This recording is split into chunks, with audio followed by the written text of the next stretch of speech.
એક અજાણી સાંજ, એક તુચ્છ અપમાન અને પછી એવી ઘટના બની કે આખો વગડો સળગી ઉઠ્યો. જ્યારે પોતાનો સાથ છૂટી ગયો ત્યારે એક અજાણ્યો બ્રાહ્મણ જીવ આપી ગયો અને ઇતિહાસમાં સતીનો પંજો અમર થઈ ગયો. આંબલા અને રામધરી વચ્ચે આજે પણ જે પાળીઓ ઊભો છે એની પાછળ છુપાયેલી આ વાર્તા સાંભળશો તો રૂવાડા ઊભા થઈ જશે. નમસ્કાર દોસ્તો, મારી ચેનલમાં તમારું સ્વાગત છે. મારી ચેનલમાં નવા છો તો મારી ચેનલને લાઈક કરો, શેર કરો અને સબસ્ક્રાઈબ કરો. તો ચાલો શરૂ કરીએ આજની વાર્તા. બાયલા ધણીની ઘરનાર સમી શોક ભરી સાંજ નમતી હતી. આવતા જન્મની આશા જેવો કોઈ તારલો તબકતો હતો. અંધારિયાના દિવસો હતા. એવી નમતી સાંજના ટાણે આંબલા ગામના ચોરા ઉપર ઠાકરની આરતીની વાટ જોવાય છે. નાના નાના અડધા નાગા પૂગા છોકરાઓની ઠઠ જામી પડી છે. કોઈના હાથમાં ચાંદા જેવી ચમકતી કાંસાની ઝાલરો ઝૂલે છે ને કોઈ મોટા નગારા ઉપર દાંડીનો ઘા કરવાની વાટ જુએ છે. સાકરની એક એક ગાંગડી, ટોપરાની બબ્બે કરચો અને તુલસીના પાન સુગંધવાળા મીઠા ચરણામૃતની એક એક અંજળી વહેંચાશે એવી આશાએ આ ભૂલકા નાચી રહ્યા છે. બાવાજીએ હજી ઠાકર દ્વારનું બારણું ઉગાડ્યું નથી. કૂવાના કાંઠે બાવાજી સ્નાન કરે છે. મોટેરાઓ પણ ધાવણા છોકરાઓને તેડી આરતીની વાટે ચોરાની કોર ઉપર બેઠા છે. કોઈ બોલતું નથી. અંતર આપોઆપ ઊંડા જાય એવી સાંજ નમે છે. આજે તો સંધ્યા જરાય ખીલી નથી. એક જણે જાણે સંધ્યા ન ખીલવી એ મોટું દુઃખ હોય એવે હળવેથી સંભળાવ્યું. દ્રશ્યો જ જાણે પડી ગઈ છે. બીજાએ અફસોસમાં ઉમેરો કર્યો, કળજુગ કળજુગ, રત્યું હવે કળજુગમાં કોળાતી નથી ભાઈ. ક્યાંથી કોળે? ત્રીજો બોલ્યો. ને ઠાકોરજીની મૂર્તિનું મુખારવંદ પણ હમણાં કેવી ઝાંખક બતાવે છે. 10 વર્ષ ઉપર તો શું તેજ કરતું. ચોથે કહ્યું. ચોરામાં ધીરે સાદે ને અર્ધમીચી આંખે બુઢાઓ આવીને વાતે વળગ્યા છે. તે તાણે આંબલા બજાર સોંસરવા બે માનવી ચાલ્યા આવે છે. આગળ આદમી ને પાછળ સ્ત્રી છે. આદમીની ભેટમાં તલવાર અને હાથમાં લાકડી છે. સ્ત્રીના માથા ઉપર મોટું એક પોટકું. પુરુષ તો એકદમ ઓળખાય એવો નહોતો, પણ રજપૂતાણી એના પગની ગતિ ઉપરની ઘેરદાર લેંઘાને લપેટેલ ઓઢણા ઉપરથી અછતી ન રહી. રજપૂતે જ્યારે દાયરાને રામ રામ ન કર્યા ત્યારે ગામ લોકોને લાગ્યું કે કોઈ અજાણ્યા પંથકનો વટે માર્ગુ હશે. દાયરાએ તેને ટપાર્યો, બા રામ રામ. રામ તોછડો જવાબ દઈને મુસાફર ઝટપટ આગળ ચાલ્યો. પાછળ પોતાની પેનીઓ ઢાંકતી ગરાસણી ચાલી જાય છે. એકબીજાના મોં સામે જોઈને દાયરાના માણસોએ સાદ કર્યો, અરે ઠાકોર, આમ કેટલેક જાવું છે? આગે રાખ, જવાબ મળ્યો. તો ભાઈ રાત અહીં જ રોકાઈ જાવ ને. કાં કેમ તાણ કરવી પડે છે બા? મુસાફરે કતરાઈને વાંકી જીભ ચલાવી. બીજું તો કાંઈ નહીં, પણ અસુર ઘણું થઈ ગયું છે ને વળી ભેળા બાય માણસ છે તો અંધારામાં ઠાલું જોખમ સિદ્ધ ખેડવું. વળી અહીં ભાણે ખપતી વાત છે. સૌ ભાઈઓ છીએ માટે રોકાઈ જાઓ. મુસાફરે જવાબ દીધો, બાવડાનું બળ માપીને જ મુસાફરી કરું છું ઠાકોરો. મરદોને વળી અસુર કેવા? હજી તો કોઈ વડીયો દેખ્યો નથી. તાણ કરનારા ગામ લોકોના મોં ઝંખવાણા પડી ગયા. કોઈએ કહ્યું કે ઠીક, મરવા દોને એને. રજપૂત ને રજપૂતાણી ચાલી નીકળ્યા. બંને જણા વગડા વચ્ચે ચાલ્યા જાય છે. દિવસ આથમી ગયો છે. આગે આગેથી ઠાકોરની આરતીના રણકાર સંભળાય છે.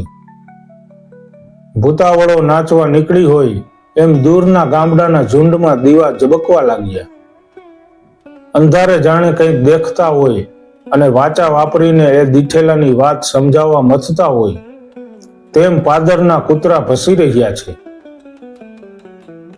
મુસાફરોને ઓચિંતા પછવાડે ઘૂઘરાનો અવાજ સંભળાયો. બાઈ પાછળ નજર કરે ત્યાં સણોસરાનો હલકારો ખંભે ટપાલની થેલી મૂકી હાથમાં ઘૂઘરાળું ભાલું લઈ અડબૂથ જેવો ચાલ્યો આવે છે. કેડમાં નવી સજાવેલી ફાટેલા મ્યાનવાળી તલવાર ટીંગાય છે. દુનિયાના શુભ અશુભનો પોટલો માથે ઉપાડીને જટો હલકારો ચાલી નીકળ્યો છે.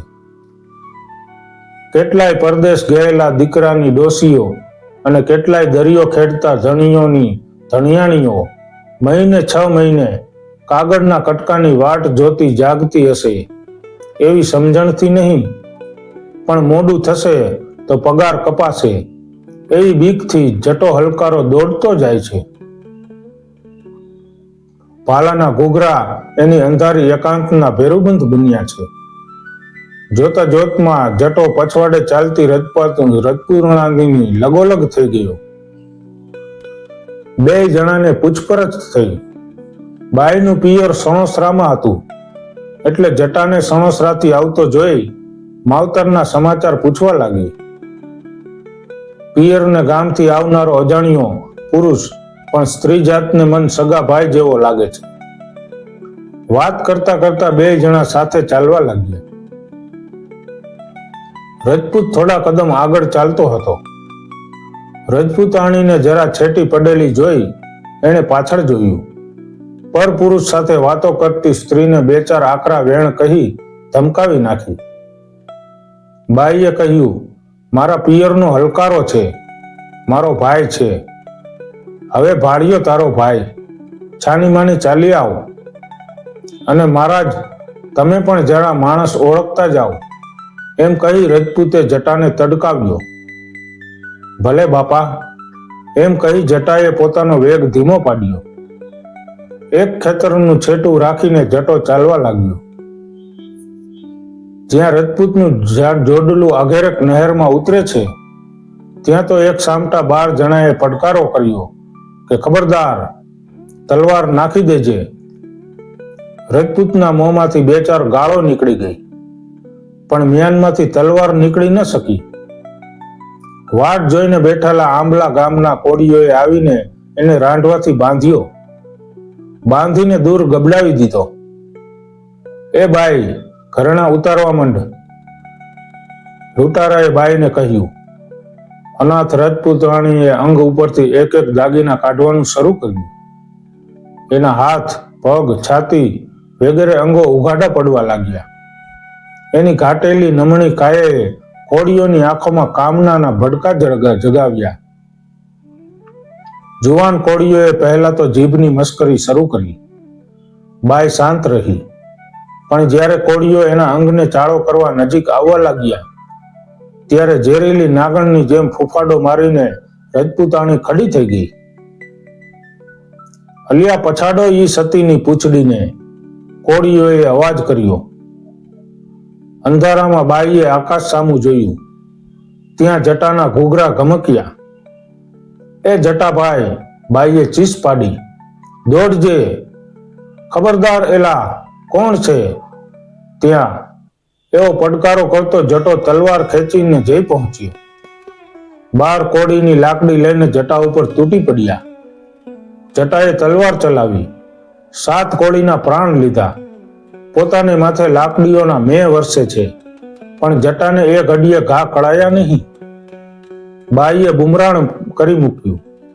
બીકથી બાકીના કોળી ભાગી છૂટ્યા. તે પછી જટો તમર ખાઈને પડ્યો. બાઈએ જઈને પોતાના ધણીને છોડ્યો. ઉઠીને તરત રજપૂત કહે છે કે હાલો ત્યારે. હાલશે ક્યાં બાયલા? શરમ નથી થતી? 5 ડગલા હારે હાલનારો ઓલિયો બ્રાહ્મણ કડીકની ઓળખાણે મારા શિયળ માટે મરેલો પડ્યો છે, અને તું મારા ભાવ બાંધાતો ભેરું તને જીવતર મીઠું થઈ પડ્યું? જા ઠાકોર, તારે માર્ગે. હવે આપણા કાગને હંસના સંગાત ક્યાંથી હોય? હવે તો આ ઉગારનાર બ્રાહ્મણની ચિતામાં જ હું સોડીએ તાણીશ. તારી જેવી કંઈક મળી રહેશે. એમ કહીને ધણી ચાલી નીકળ્યો. જટાના સબને ખોળામાં ધરીને રજપૂતાણી પરોઢિયા સુધી અંધોરામાં ભયંકર વગડે બેઠી રહી. પ્રભાતે આજુબાજુથી લાકડા વીણી લાવીને ચિતા ખડકી. સબને ખોળામાં લઈ પોતે ચડી બેઠી. દા પ્રગટાવ્યો. બંને જણા બળીને ખાખ થયા. પછી કાયર ભાયડાની સતી સ્ત્રી જેવી શોકાતુર સાંજ જ્યારે નમવા માંડી ત્યારે ચિતાના અંગારા ધીરે ધીરે જ્યોતે ઝબુકતા હતા. આંબલા અને રામધારી વચ્ચે એક નહેરમાં આજ પણ જટાનો પાળિયો ને સતીનો પંજો હયાત છે. આવું બલિદાન શબ્દોમાં સમાતું નથી. લોકકથાઓ માત્ર કિસ્સા નથી, એ આપણો ઇતિહાસ છે. આવી કથાઓ સાંભળ્યા પછી મૌન જ સાચો ન્યાય છે. અને ફરી મળવા ચેનલને સબસ્ક્રાઇબ કરવાનું ભૂલશો નહીં.